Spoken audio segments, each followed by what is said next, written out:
Bom dia, telespectadores! Bom dia! Está começando mais um Bom Dia com Alegria. O jornal que te mantém informado todos os dias.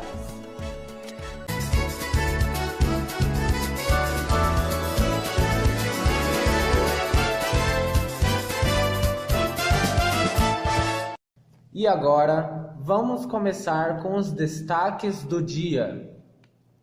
Casal é preso em Várzea Grande por suspeita de envolvimento com roubo de carros.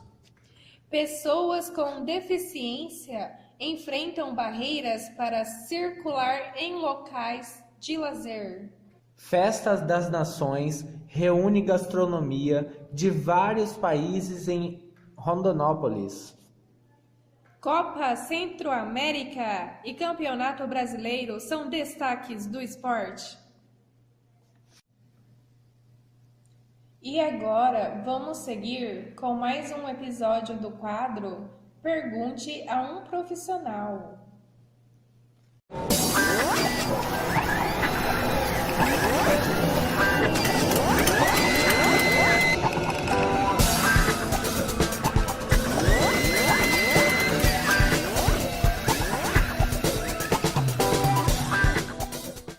E hoje entrevistaremos a psicóloga e psicanalista Lucinei Paula. É com você, Maria Helena. Bom dia, Hugo. Hoje estou aqui com a psicóloga e psicanalista Lucinei Paula e ela estará esclarecendo todas as dúvidas que vocês, telespectadores, nos enviaram. Bom dia, Lucinei Paula. Vamos começar as perguntas? Sim, vamos. Como deve ser o consultório de um analista infantil e quais os recursos que esse consultório precisa oferecer ao paciente, no caso, as crianças? Então, Maria, o consultório, a princípio, ele não tem aquela necessidade de ter um espaço físico muito grande. Porque muitas vezes quando você fala, fazer análise com criança, às vezes o profissional imagina que ele tem que ter um espaço físico muito grande, muito equipado, cheio de equipamentos. Não há essa necessidade. O espaço ele pode ser um espaço pequeno, compatível, onde você pode estar ali utilizando as suas técnicas, fazendo um bom atendimento, um bom acolhimento desta criança. O que é de grande necessidade é um pouquinho da variedade desses objetos. Porque é diferenciado você fazer uma análise com a criança para um adulto. Para um adulto quase não se necessita tanto, mas no caso de criança nós necessitamos de alguns objetos específicos. Eu, como na minha abordagem, eu utilizo o uso do divã e muitos perguntam, mas criança vai para o divã? Como que é? Como que é a questão de ir para o divã? Criança vai para o divã?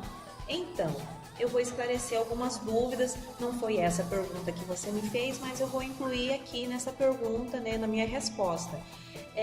Eu recebo no meu consultório uma variedade muito grande de crianças, de todas as faixas etárias, por diversos motivos, razões, enfim, eu recebo uma variedade muito grande, de crianças pequenas até na fase da adolescência, da puberdade.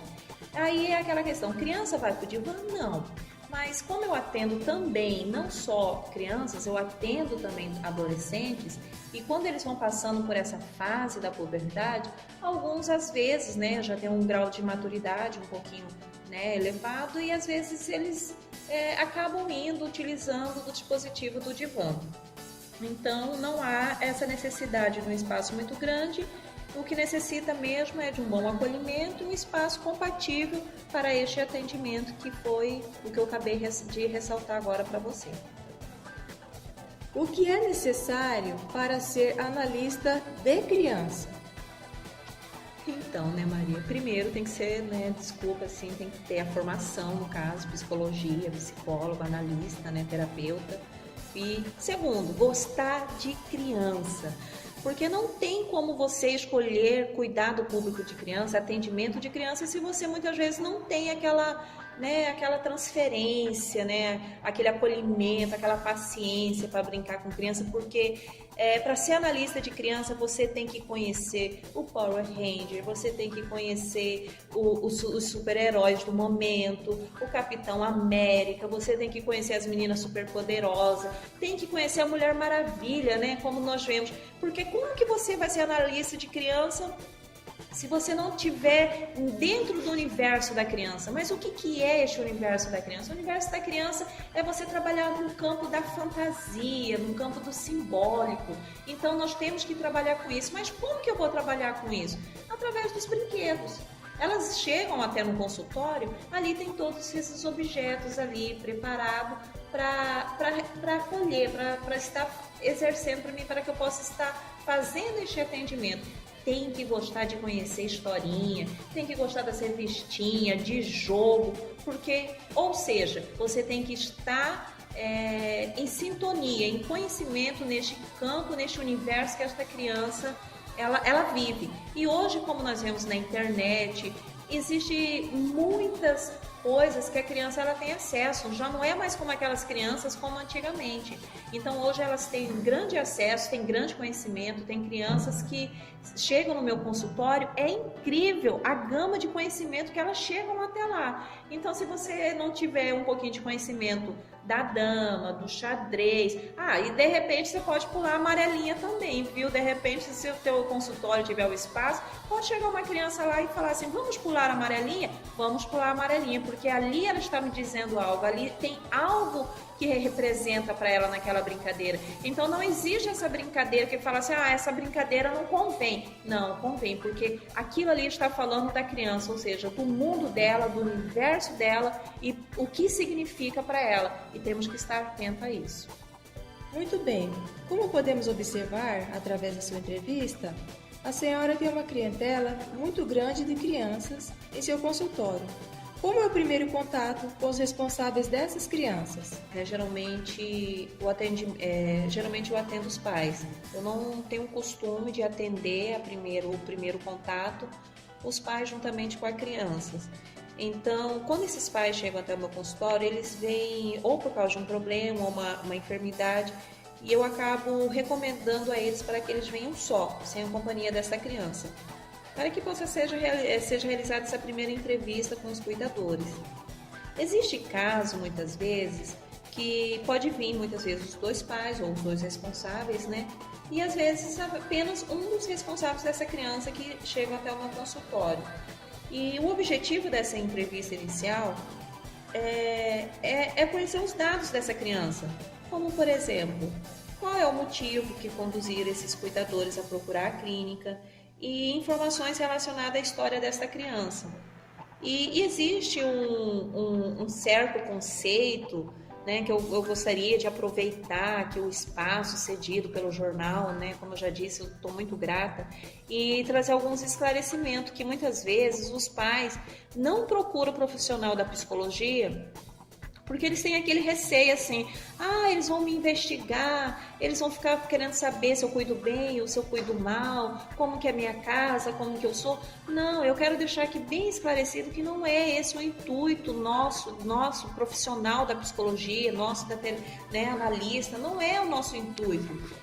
Nós não estamos aqui para interrogar e nem investigar, no caso, os responsáveis dessa criança. Não, muito pelo contrário, nosso objetivo é conhecer essa criança, como é o cotidiano dela, né, os motivos, né, que trouxeram essa criança até o nosso consultório. O objetivo da entrevista é somente isso, para que seja para familiarizar, conhecer essa criança, de forma nenhuma de uma forma de interrogar ou investigar se cuida bem ou se cuida mal. Não é esse o nosso objetivo. Quais são as informações mais relevantes antes do contato com elas?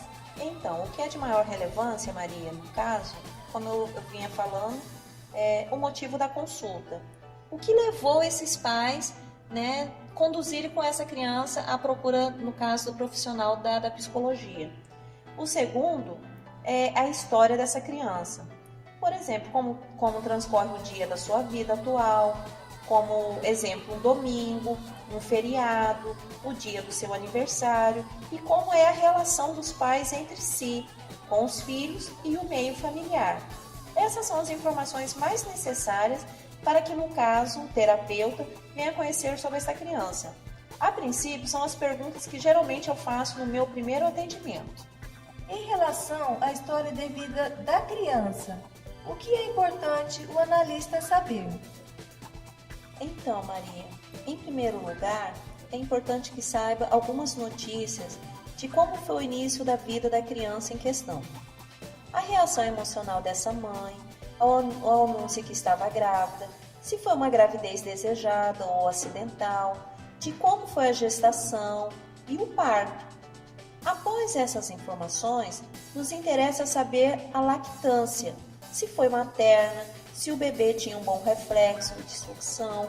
Perguntaremos para essa mãe quantas horas passadas do nascimento que a criança mamou pela primeira vez, qual é o ritmo da amamentação e o quanto de tempo ela amamentava em cada seio.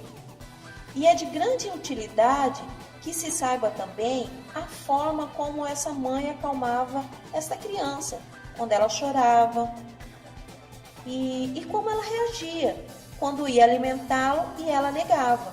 Porque eu não sei se você sabe, Maria, que muitas vezes existem algumas crianças que elas rejeitam o leite materno e acabam muitas vezes utilizando da mamadeira. Então, como essa mãe ela reage diante dessas situações? Né? E em casos que a criança não amamentou, né? E é de grande relevância que se saiba de forma era feita e oferecida essa mamadeira. Se o momento da mamada se mantinha um íntimo contato ou não. É válido que se pergunte também o tamanho do furo dessa mamadeira. Perguntaremos como essa criança reagiu à substituição do seio por outros alimentos. Em relação ao andar, perguntaremos também se o bebê tinha tendências a cair e se abatia com frequência. Lucinei, como as crianças chegam em seu consultório? Você recebe muitos encaminhamentos? Então, Maria, olha, essa pergunta ela é muito interessante. O que eu andei observando nesses últimos tempos, a quantidade de encaminhamentos é feito por instituições escolares de crianças, que geralmente porque são professores e às vezes por uma falta de conhecimento e às vezes é até chato falar, mas acaba rotulando essa criança com patologias.